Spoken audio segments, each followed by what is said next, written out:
The following is a fourth-hand production. The second annual Bayou City Paranormal Symposium is here, April 25th and 26th at the Pasadena Convention Center. Special guests include John Zaffis, Katie Stafford, the Kling Brothers, and more. 2 spine-tingling interactive exhibits, including the fan-favorite Psychomantium 2. Over 40 vendors and exhibitors will be on hand. Free vendor shopping all weekend. Discounted pre-sale tickets and VIP available now. Bayou City's premier event for the things that go bump in the night. Go to badwolfevents.com for tickets and more info.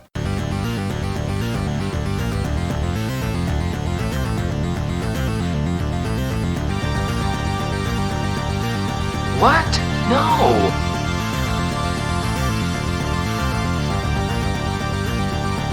You suck!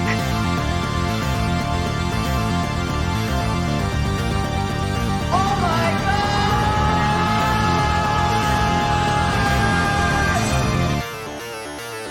Attention Kmart shoppers, welcome back to another episode of What the Suck. I'm James. And I am Chris. And today's lovely Shite Fest,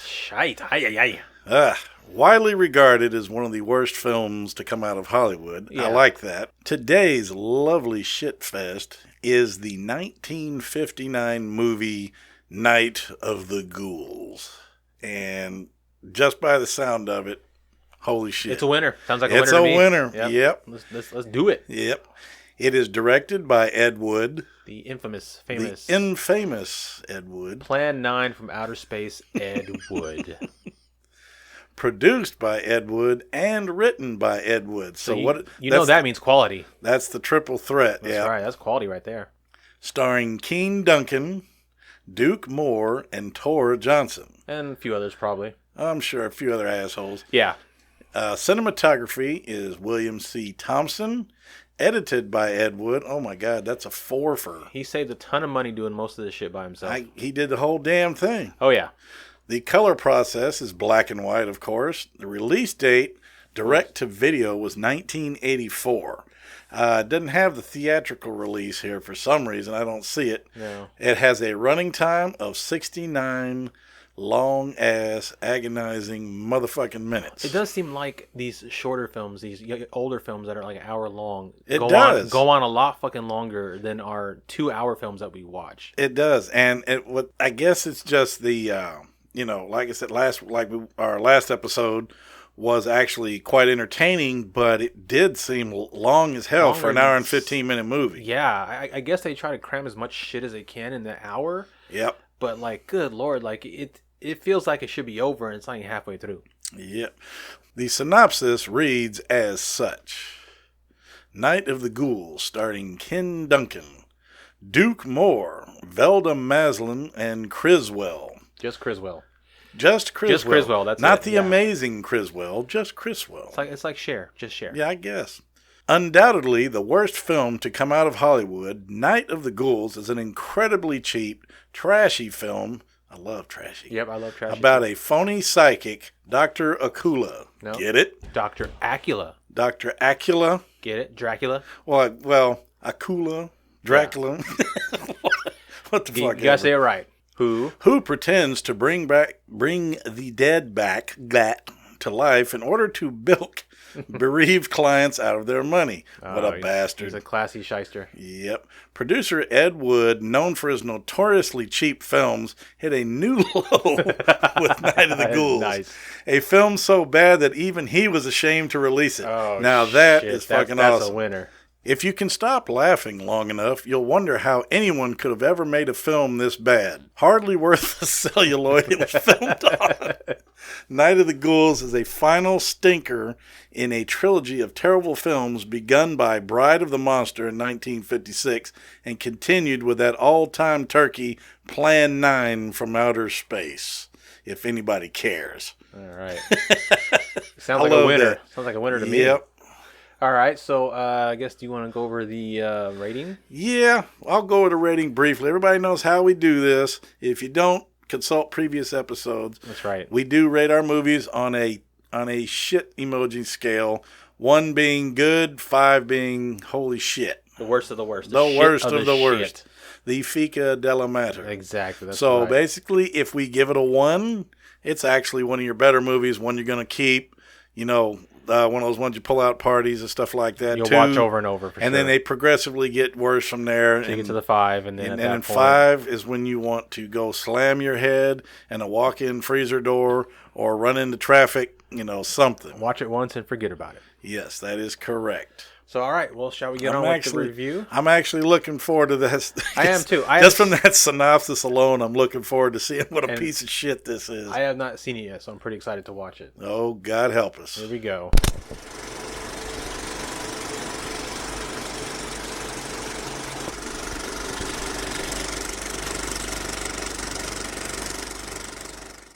Now I tell you a tale of the threshold people. So astounding that some of you may faint. Where do I report a stolen car? Come in here. Well, your call got me just as I was getting out of the shower. That clapper on the door was meant for announcing visitors.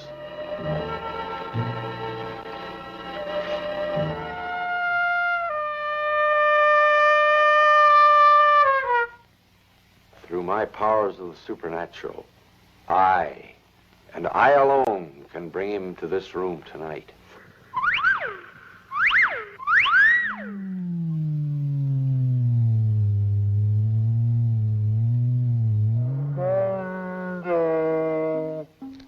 What do you want? Oh, I'm frightened, Carl. Of what?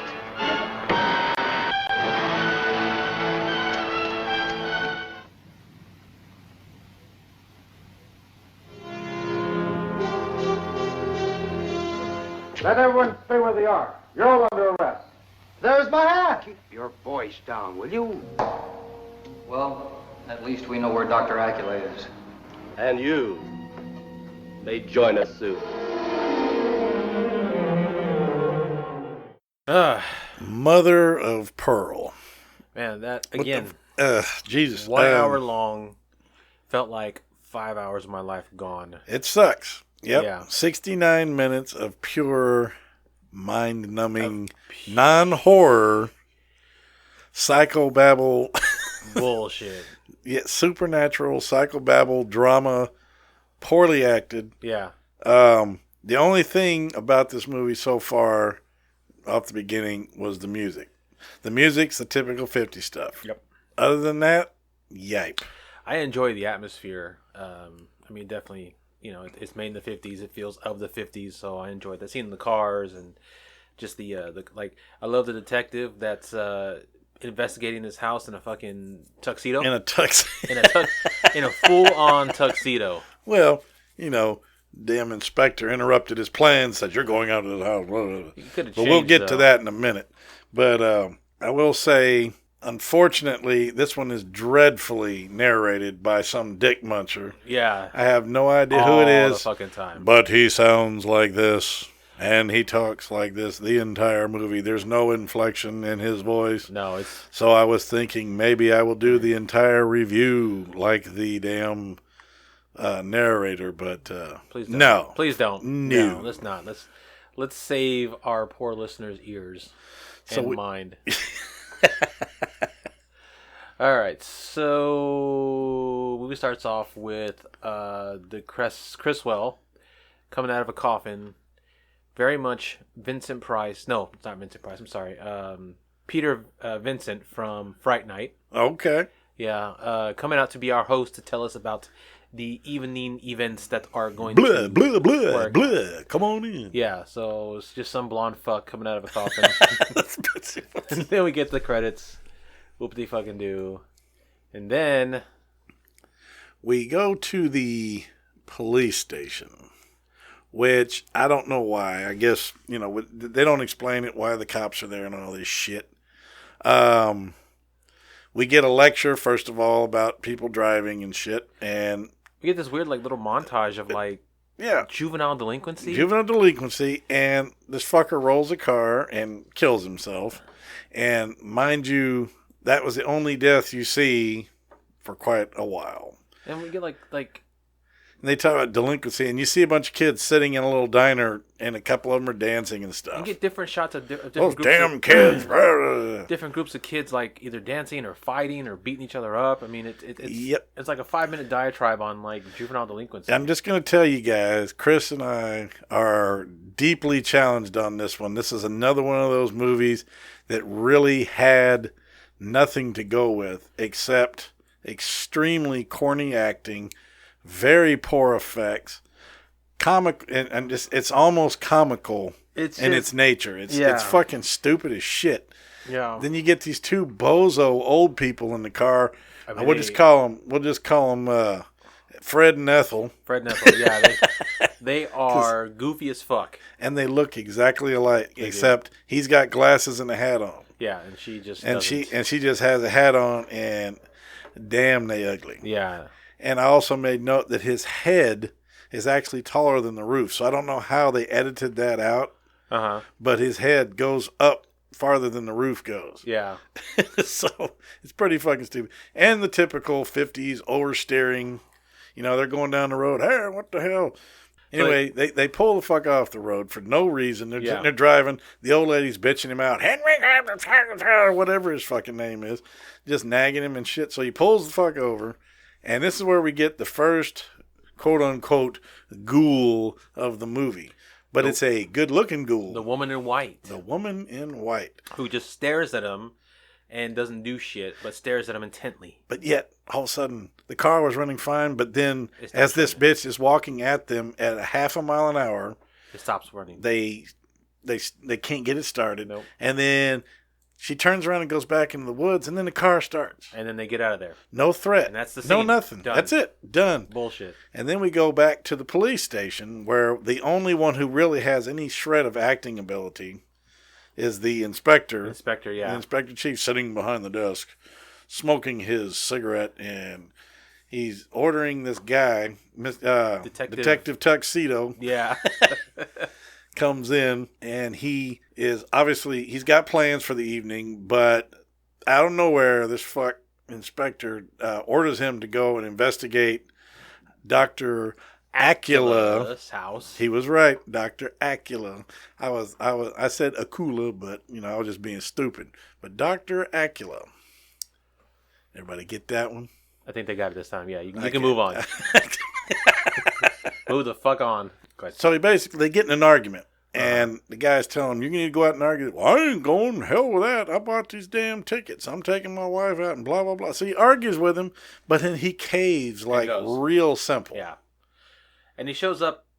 He doesn't call his wife. He just takes the fuck off. And he shows up, and he's still in his tuxedo, and he gets out of the car, and he puts his fucking top hat on. His top hat. Even though he's going to investigate a house. Yes. He's wearing a fucking top hat with his tuxedo. Hey, the car's badass, though. Car's nice, yeah. Yeah, the car's real sweet. That's neither here nor there. And then he just walks in the fucking house. Yep. He's supposed to be investigating. He don't knock on shit. He just walks in and runs into Baba Gadoosh. Baba Gadoosh. Or however you want to pronounce him. I called him Alakadoosh. Whatever the fuck. Dr. Kadoosh. Anyway, this is Dr. Acula he runs into. Wearing a turban, like that old Johnny Carson character. Well, anyway, he talks like, come on in, and blah, blah, blah, and this, that, and the other. And he's very, It's very methodical, very calm. And it's just, it's agonizing. And then we get introduced to the other cop. Officer chicken shit. I don't know what the fuck he is. He's just a prissy little bitch. That comes in there and he's like, I'm everything. Not going. I mean, he's scared of everything. He doesn't want to go. They want to send him out to the house, but he doesn't want to go because of this house has a reputation of having had a mad scientist and monsters that were created many years ago, and so the Officer Chicken Shit doesn't want to go because he's scared of the monsters. And what's funny about it, the inspector, the one stupid thing he keeps doing is after people enter his office and close the door behind them, he yells at them, "Get in here!" Yeah, they're already fucking inside. This fucking moronic. Like 25 minutes, and he tells them get in. But this guy's a fucking adult, an adult police officer, and he's scared of fucking monsters. How the hell did he pass his fucking test? I have no idea. He's like I guess the best way to do it, if anybody's familiar with the Little Rascals, this is almost Little Rascal level acting, but these people are in their 30s, 40s, and 50s. These are adults, yeah. Kids acted better than they did. Yeah. But it's that kind of over-exaggerated bullshit we're dealing with. And then he goes and he meets up with the Swami. Yep. Swami, that's right, yeah. After that.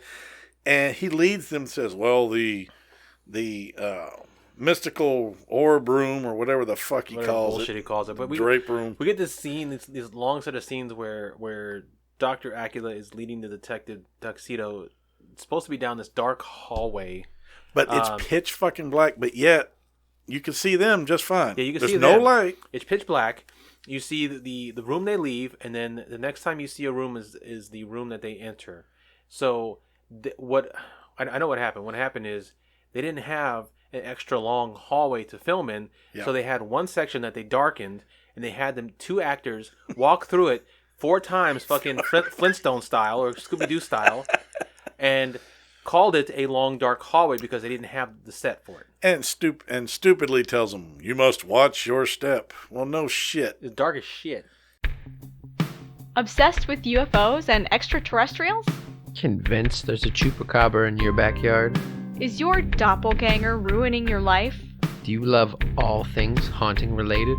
If you answered yes to any, or none of these, then these are the mostly sensical, slightly drunken ramblings for you?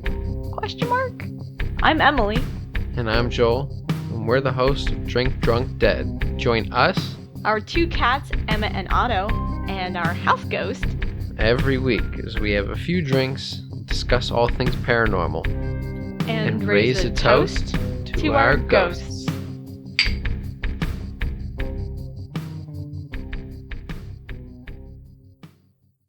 So then they meet some old dude who came out of the back of the adult video store. And that's true.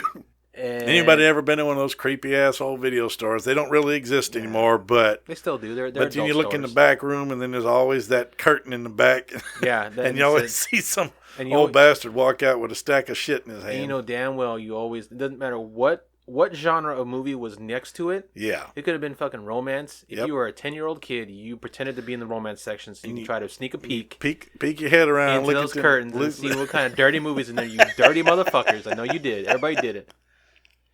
And so then we are introduced to the monster, the only monster, which is Lobo.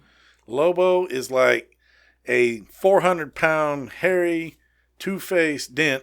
Harvey Dent, excuse me. He's a two-faced, like a zombie. melted ass fuck. Yeah, he's like a giant zombie. And you find out he died. Yeah. Or he didn't die, but he was horribly maimed and burned in a fire. Apparently this house was previously owned by some mad scientist. Right, exactly. So yeah, we get introduced to him, but he just stands there. So then we get to the seance scene. Yes. Well, hopefully, before we do that, right before that comes up, we got Officer Krupke shows up. The stupid little wuss. Chicken shit, yeah. Chicken shit cop shows up outside, and we can't forget, he gets out of the car. And he's approached by the then now woman in black. There's a woman in black. Who comes out of the forest in the fog. They only got one fog machine for this movie. It's only coming from one direction. And you can say, hey, ease up on the fog. We only have Everybody walks in the same 5 feet of woods. Exactly. And he does one of those My Cousin Vinny things. When he comes out of the fucking cabin and just opens up. Yeah. He empties his revolver at this bitch. That has no idea who it is. And then dives back in the fucking car. Yeah. To protect and hides on the floorboard and stays there. Chicken shit. Yeah, it's fucking stupid as shit. Now we get to the seance. Go for it. Seance scene. Holy shit! What do we say about that? So, Dr. Acula is a con artist who pretends to bring the dead back to life. Yep. In order to bilk unsuspecting widows or widowers. And sitting at one side of the table, we have 3 fucking skeletons. Right. So let's set this up, James. Okay. So let's set this up. Don't get too fucking far.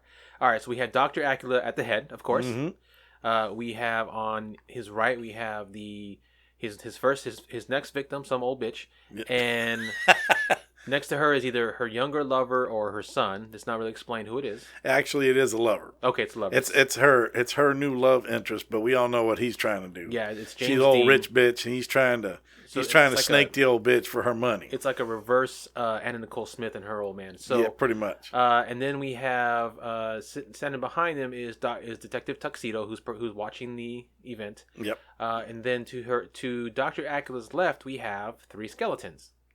Why? I don't know. I guess he needed more more bodies there.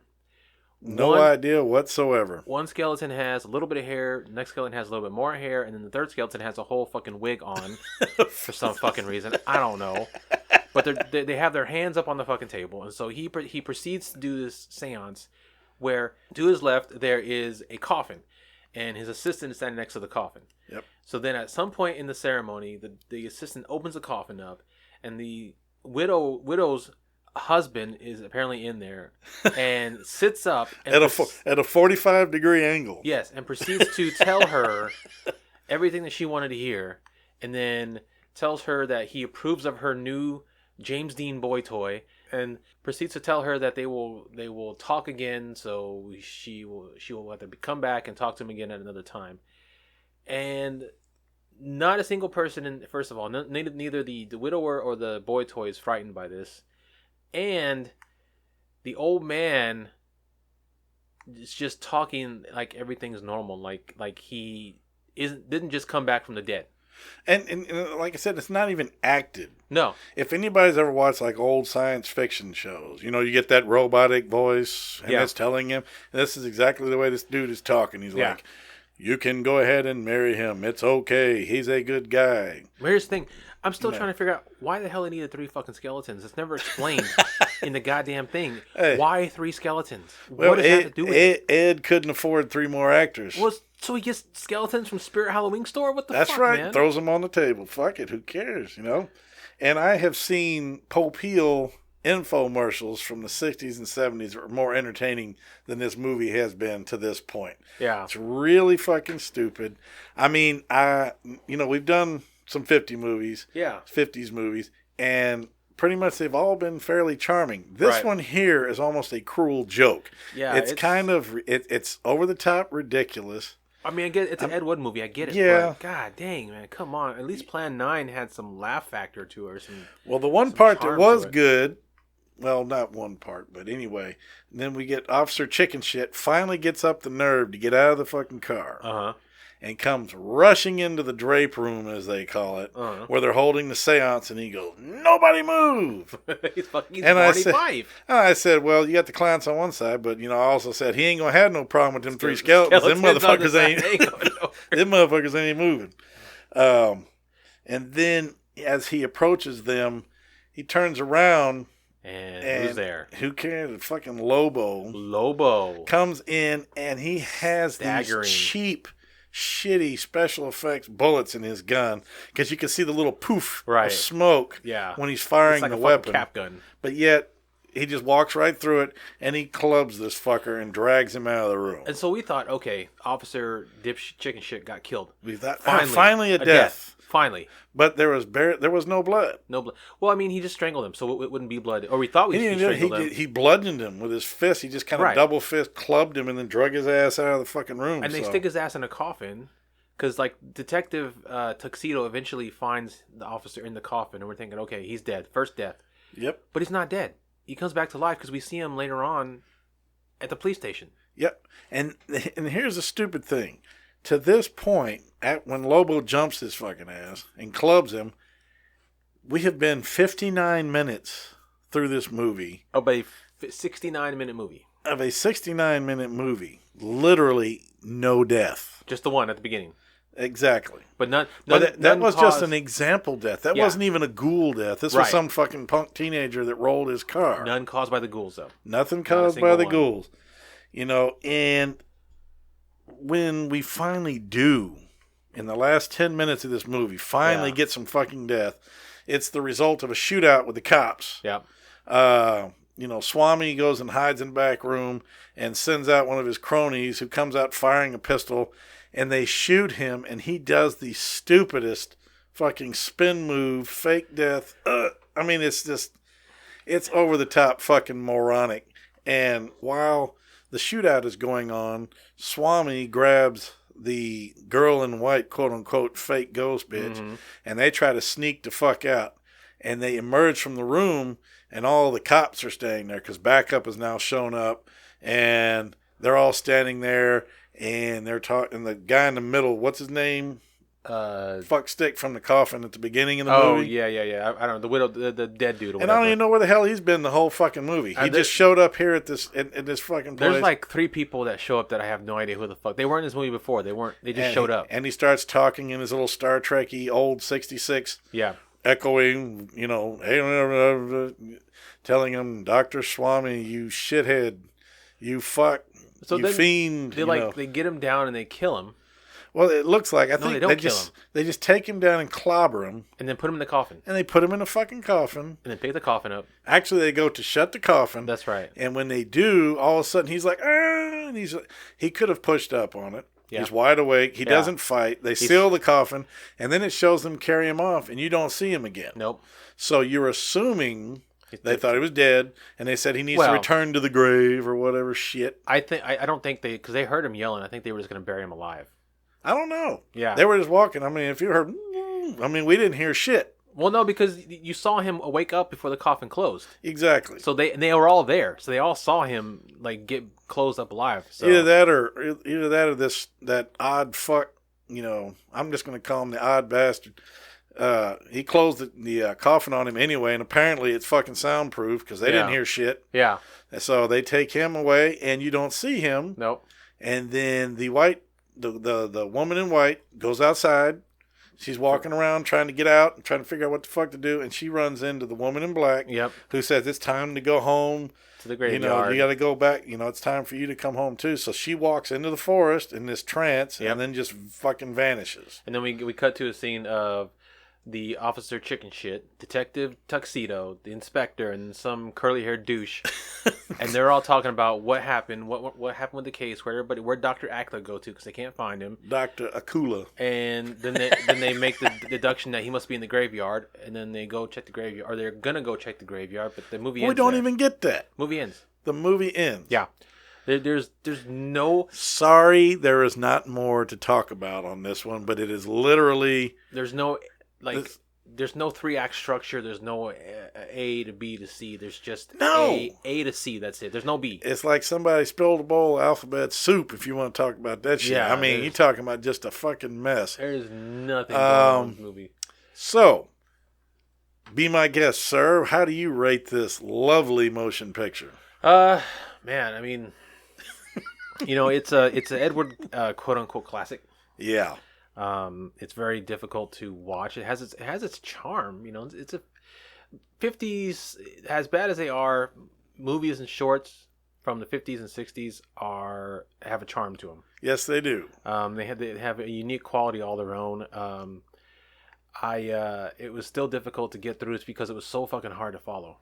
It really was. It was difficult. And then the fake we also even forgot to talk about the fake ass ghost that passed by in the background. There's a couple bunch times of shit that we didn't talk about because it's not even relevant. It's not fucking relevant. But I'm gonna give it a 3. You're gonna give it a 3? 3. It's something you need to watch with some friends and drink definitely and play a game, but it's not something that you want to watch all that often. No. And alcohol would definitely help with this one. Yeah, definitely for sure. So, what about you? Oh God Almighty. I'm not gonna be as nice to this one. See, usually the 50s charm wins you over, carries me through this one. Yeah. Unfortunately, this one didn't have the it factor for me when it comes to the 50 movies. Okay. The acting blew. Yeah. I mean, of course, it's corny back then, but at least some 50s movies, the horror, the acting is actually not so bad. Right. Like when we watch some of those other older movies, like the Dr. Terror's House of Horror. Dr. Terror's House of Horror. Right. Very well acted, and it was from way back. Yeah. But this was not well acted at all. It's like they took a bunch of fucking schoolhouse morons and says, hey, we're going to put on a Sunday play. Everybody, our little Halloween play or whatever. Yeah. And that's what it felt like a little neighborhood theater play. It was not. That's what it looked like too, because all the sets looked like theater sets. The effects were laughingly dorky. I mean, the effects were like what you would expect from 1950s, like haunted house, like a trumpet on a string. Yeah. That's supposed to be a ghost playing a trumpet. a dude in another fact we left out, which was stupid, but you know what? It's okay. A dude in a white sheet that's supposed to be a ghost, not a Klansman. Just, I mean, literally walking by with his hands up, ooh, Scooby-Doo looking shit. Exactly. So except Scooby-Doo was good. So I am actually going to punish Mr. Wood for his atrocity. This one's really bad to me. Okay. I'm going 5 turds on this one. I'm slam dunking this one because, usually I can say, oh man, it's charming. It's got some humor to it. It is delightfully corny in a way. Yeah. But it's not too delightful. It's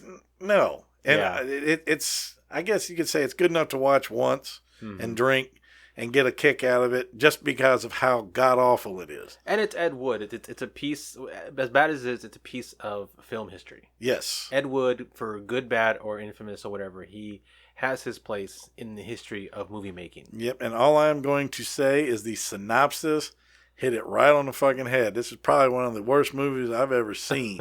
Not as bad as Zozo, though. No, Zozo was still... That is a crowning achievement. We keep bringing that back up. You guys, I'm telling you. That is the... if you have watched it, you didn't listen to us, but that's okay. But that was the crown... crown achievement of crapdom. I mean, God bless America. We're getting off topic here, but yeah, okay. So you gave it a 5. I gave it a 3. Yep. So yeah, there you go. There's our review. Yep. And I wish I could be a little more. I wish I could be nicer to this one, but I just can't. Can't do it. Gotta do what you gotta do. Yep. Anyway. All right, James. Well, why don't you tell us where they can find us on social media and where they can find our podcast? Absolutely. You can find our podcast on. We are members of the fourthhand.com network. You can go on there and find our 2 shows, What the Suck and State of Fear. Fear Factor. What? Fear Factor. No. Yeah, go. And I'll do that. Let me do that again. No, it's fine. We'll keep it. Keep it. Just go. And of course, you can find us on Facebook under What the Suck Podcast, and you can also find us on Instagram under What the Suck. And when you search What the Suck, you have to put the underscores, of course. You can also find our podcast. Of course, like I said, we're on fourthhand.com, but we're also on Spotify, Google Podcasts, Apple Podcasts. We're pretty much Stitcher, anywhere. Castbox, you know, so. And we're on all the big ones and some small ones. And I just found a list of, I think, like 10 more small ones that I'm about to get us on. So you've even got us on YouTube now, brother. We are on the tube of you, for sure. Oh, so Lord, just go look up What the Suck on YouTube, What the Suck Podcast on YouTube, and I believe you should find at least our first seasons on there for sure. That's right. Well, until next time, my friends, this is James, and if it ain't on What the Suck, it ain't shit. This is Chris, and I will see y'all at the next Shit Fest. Peace. Deuces, motherfuckers.